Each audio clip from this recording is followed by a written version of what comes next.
Thank you very much. Good morning, ladies and gentlemen. I thank the organizers of this conference for inviting me as a representative of DG Translation to speak about the way we translate legal acts. I have been working for DGT since 1995. I am in different sectors, and I have been lead translator for some important legislative packages. So I have therefore a long experience of translation of legal acts and of translation tools that are, of course, vital for our daily activity. But before speaking about tools, let me spend some words on the specificities of legal acts of the European Union. I might mention concepts which are already known by you all, but as the EU system is a very specific one, I prefer to first provide you with an overview of these documents and the way we deal with them.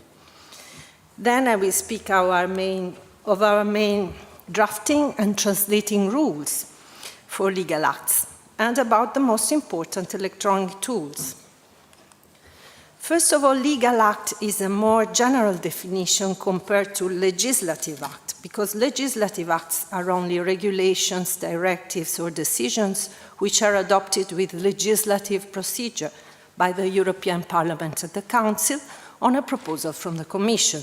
And legal acts also include non-legislative acts, in particular delegated and implementing acts that are autonomous acts of the Commission, which in our point of view means also that when a text the text of a Commission proposal is discussed by the other institutions, it will be probably changed. Our translation will be changed.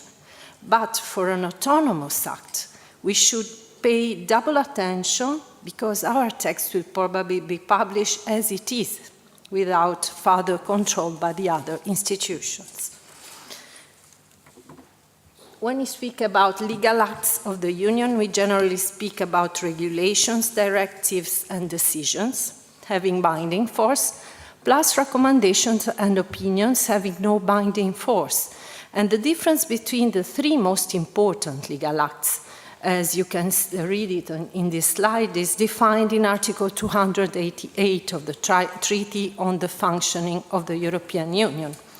And the main difference is that a directive has to be transposed into the national legislation of member states in order to be applicable, while a regulation or decision becomes part of national legislations as soon as it is published. All these acts are drafted, as you know, by the European Commission and tabled for discussion and adoption by the Council and Parliament. The Commission, as you know, has multiple roles, one of which is the right of initiative, proposing new legislation.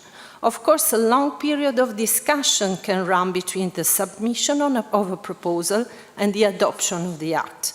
And a proposal can even not be adopted in the end or be strongly modified.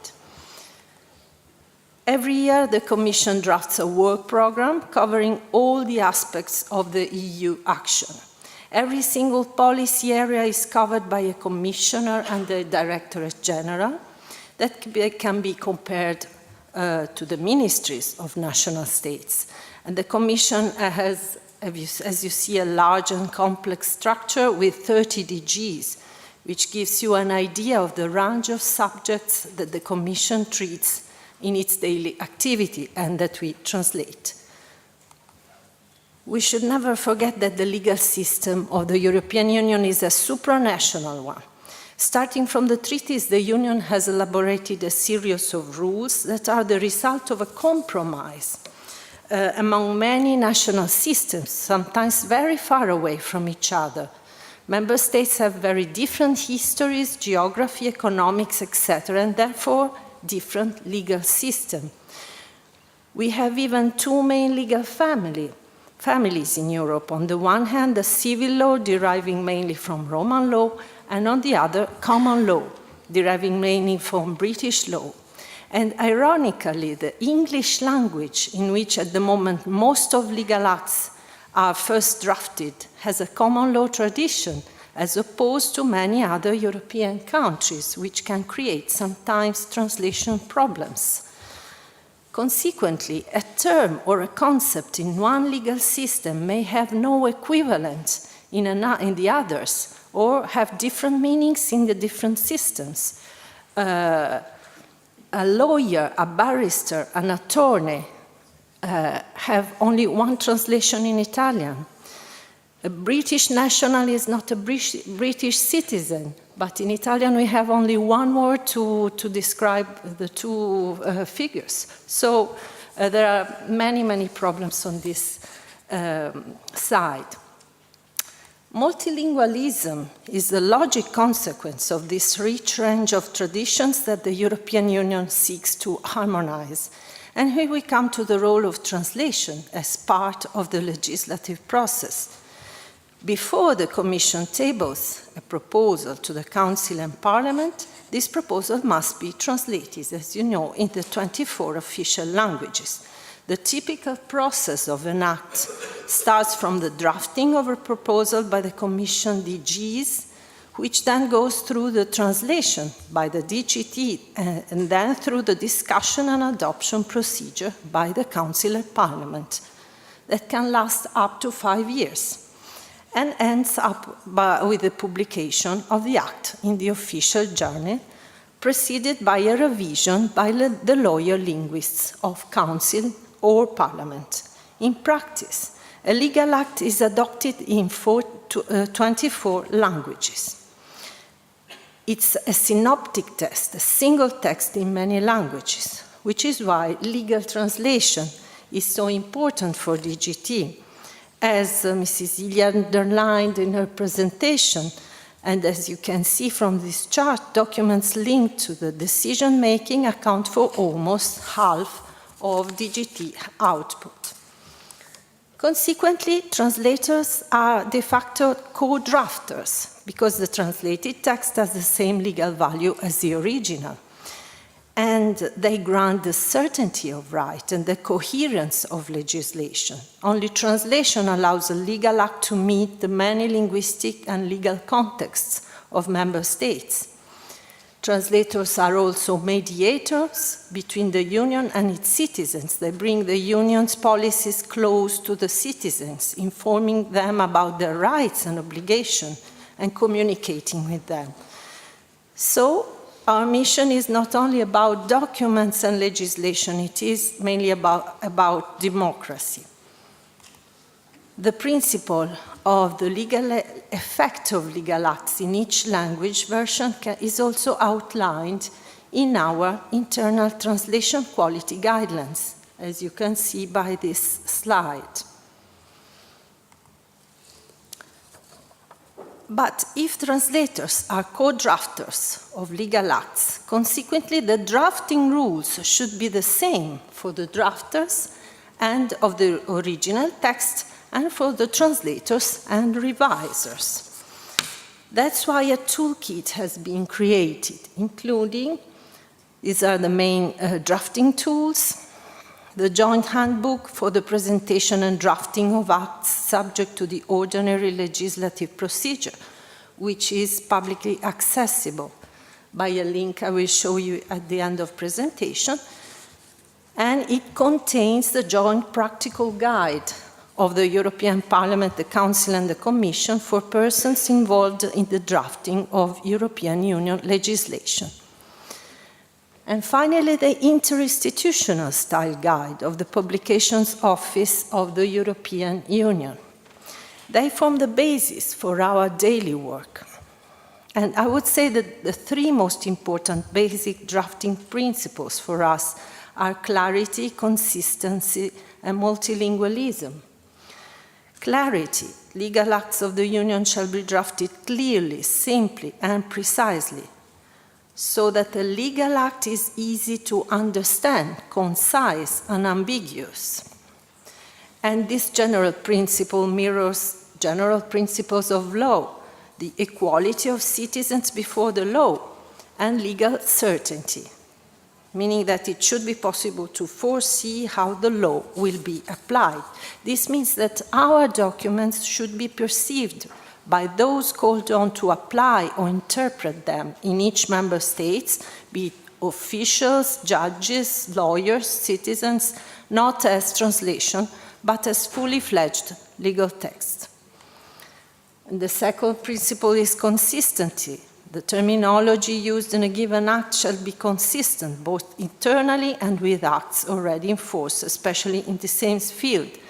It seems obvious, but it's not easy. Consistency is important because inside an act, which must be homogeneous, and also among all acts in the same sectors. For this purpose, as I will say in the next presentation, definitions are essential for our daily work. Finally, the third principle is multilingualism. Acts shall be framed in terms and sentence structures which respect the multilingual nature of union legislation. Concepts or terminology specific to any one legal system are to be used with care. What does it mean? That we shouldn't use a term in our national language unless we are sure that the meaning is perfectly coincident to the original one. EU law cannot be adapted to single states' terminology and systems. In order to accomplish this very complex work for a huge amount of documents, electronic translation tools are essential. They have completely changed our daily work in the last 20 years. I remember when I started to work in DGT, we had still people dictating in the text with a dictaphone and secretaries transcripting them by taping. And now the scenario is completely changed. The most important tools are in the field of legislation, your lex, the normative memory, VISTA, the databases of Council and Parliament, allowing to search in the registers of these two institutions. In particular, I would say that Council documents often are reference text for the Commission proposals. The database of the Court of Justice, whose sentences are very important also from the legislative point of view, because often the interpretation of European legislation triggers following modifications. Then in the field of terminology, we have IATE. I will discuss IATE in detail in my presentation about field-specific terminology. For the moment, I will just add that IATE contains the terminology as defined in the Union legal acts and documents, with a classification of reliability, with the sources and the context of each term. Only if we don't find a suitable translation in IATE, we refer to the general terminological resources. In the case of legal acts, specialized law dictionaries are, of course, recommended. Then for translation, DGT has been using CAT tools for several years. Each tool has been introduced following a public procurement procedure for the selection of software. We launched a new call for CAT tool last year, and we are currently evaluating the offers. The first was Trados Translator Workbench, introduced in the 90s. At the time, I remember I participated in a dedicated working group set up in order to test the instrument, which was very interesting. And since 2013, we have been using Studio, which is the new tool by Trados. And that next tool, I think, will be Studio 2000. Don't say. Okay, don't say. We still don't know. We still don't know, okay. The introduction of these tools requires each time a process of adaptation that isn't always easy, in particular for senior translators. But the results have been always very good, thanks to the continuous and detailed training at all levels organized by DGT. Then we have Euramis, Quest, and the e-translation. Let's see a few tools more in detail.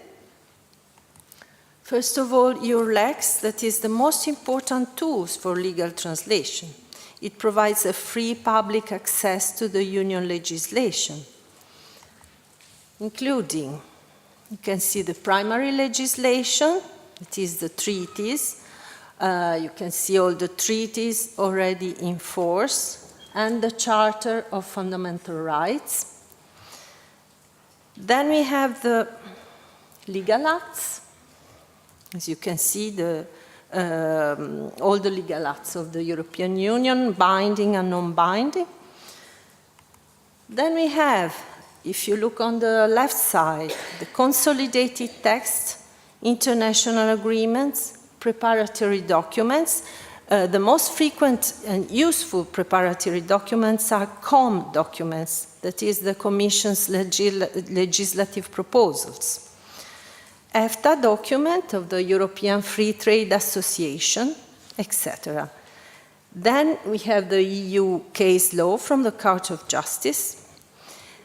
Then there is the national transposition measures, the measures taken by the member states to incorporate EU legal acts into national law. And this section allows to check the transposition and application of directives in the member states. And national case law concerning EU law. Then we have jure case law in the field of jurisdiction, recognition, and enforcement of judgments in civil and commercial matters.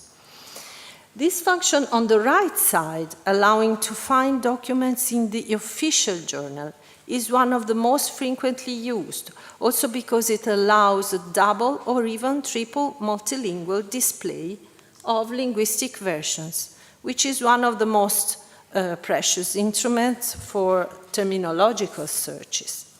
But EURLEX is not only an inventory of documents, it is also a precious source of information.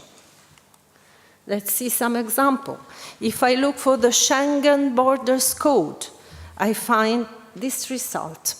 And I have two choices. Either I consult the Basic Act, Regulation 562 of 2006, and then I click on the document information in order to find all the amendments, and in this case also the repeal measures. Or I find the codificated version, Regulation 2016-399, containing all the amendments introduced in over 10 years. In this case, we find the following caveat. This text is meant purely as a documentation tool and has no legal effects. The codification is very useful in order to see the final text applicable at this moment of time, but it has no legal value because it hasn't been published in the official journal. Then there is the advanced search function that allows to search single words in the title or text of documents. And one last thing about EURLEX, in the document information section, you also find a Eurovoc classification, that is the domains and subject matters of the document, the summary of legislation. In this case, you have the rules on crossing EU borders. And the procedure. I can check, for example, at which stage is now the adoption procedure for a Commission proposal. Then we have VISTA, is the database of the Secretary General containing all Commission's work, meetings, documents, and procedures. In particular, all preparatory documents that lead to the adoption of a law proposal.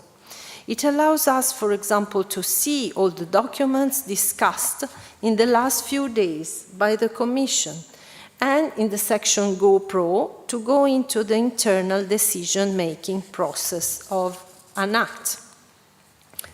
Then there is the normative memory. It is a translation memory based on EURAMIS and managed at language departments level, containing standardized translation for legal acts. It works in direct mode, for example, English into Spanish, and so on.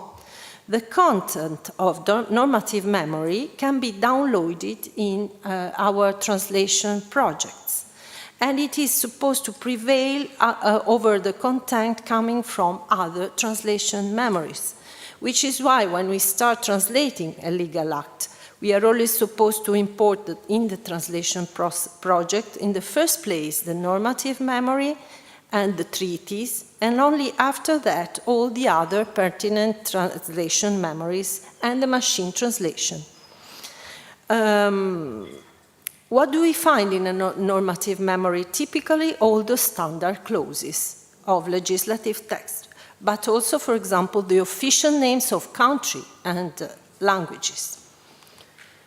Then there is the Euramis portal. Euramis stands for European Advanced Multilingual Information System.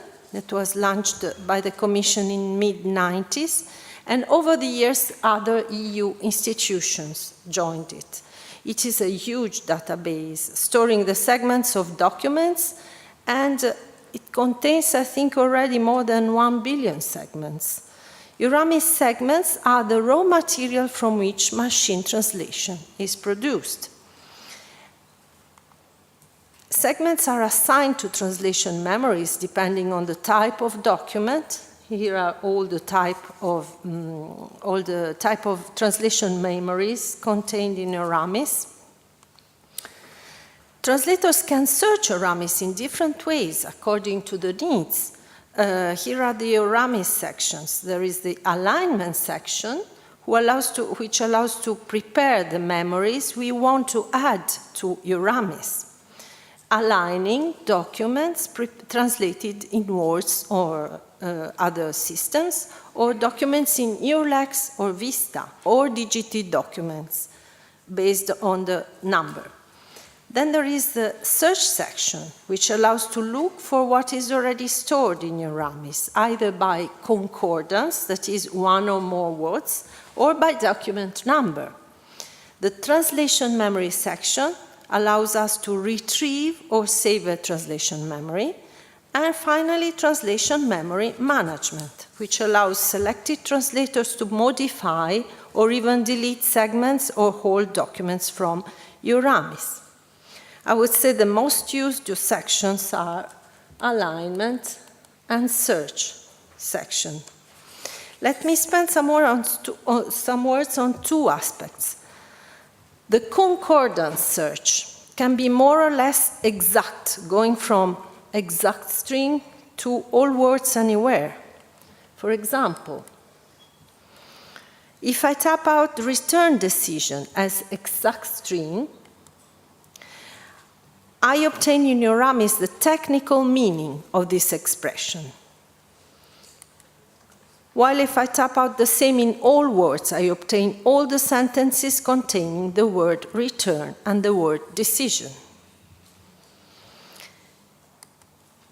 Thanks to the almost constant use of CAT tools, we can now count in a large database containing the majority of documents translated by DGT.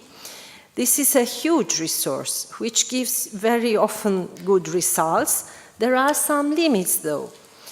First of all, just because of the large range of results, the translator risks to decontextualize. As you well know, the same term can have different meanings depending on the context. And so a good practice is to balance the use of Euramis with EURLEX and IATE, which always specify the context and references of terms or expressions.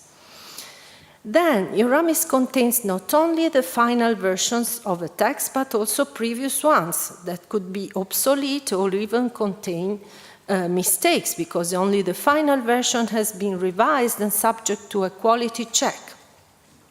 Euramis contains outsourced translations, which are not 100% revised.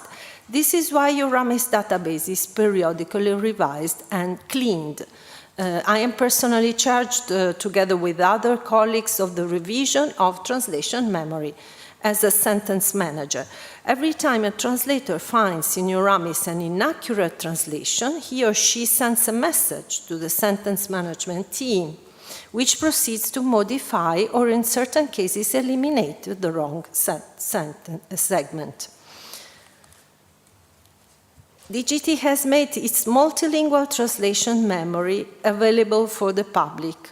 The memory for the acquis communautaire, DGT translation memory, on the link that you can read on this slide. Finally, there is Quest, a meta-search engine which allows to search for multilingual terminology in up to 30 terminology sources, both in public domain or in DGT. The most frequently translated sources are IATE, Euramis, Eurlex, and the Council databases. It is very user-friendly because if the translator writes one or more words, select the source and target language, and select the type of search. Here we have also exact string or all words. He obtains results at the same time in many different databases, and then decides which one to explore. Finally, there is e-translation. So machine translation is the most recent development in the field of DGT translation tools. Long ago, over time, we developed our own machine translation based on open sources tools, and now our machine translation is called e-translation. It is a project run by DGT together with other DGs, CNECT, Communication Networks, Content and Technology, and DIGIT, the DG for Informatics. It is really the latest milestone in a long process of developing machine translation systems for the European Union. It covers all official EU languages, and it is based at the moment on neural networks technology. In 2018, I think neural engines for all languages out of English and into English have been developed. And now neural machine translation is prevailing over the previous statistical engines. I will not stop on this aspect, which has been covered by Mr. Reynolds extensively, but I just remind that, as Mrs. Ilya has underlined, in DGT, at the moment, machine translation is, in any case, not considered suitable for final use or publishing, because a final text always needs to be edited by human translators. In any case, e-translation is available to all DGT translators and other staffs, and to translators and staff of other EU institutions. It can also be used by universities which offer courses of translation and are part of the European Masters in Translation Network. And public administration of member states plus Norway and Iceland can request to have access, and it can be used also for online services supported by the EU. Here is the web page through which a European institution can access to e-translation. And here are the links for all publicly accessible sites which I mentioned. And I think this is all for today. Thank you very much for your attention. And I'm at your disposal if you have any questions. Thank you.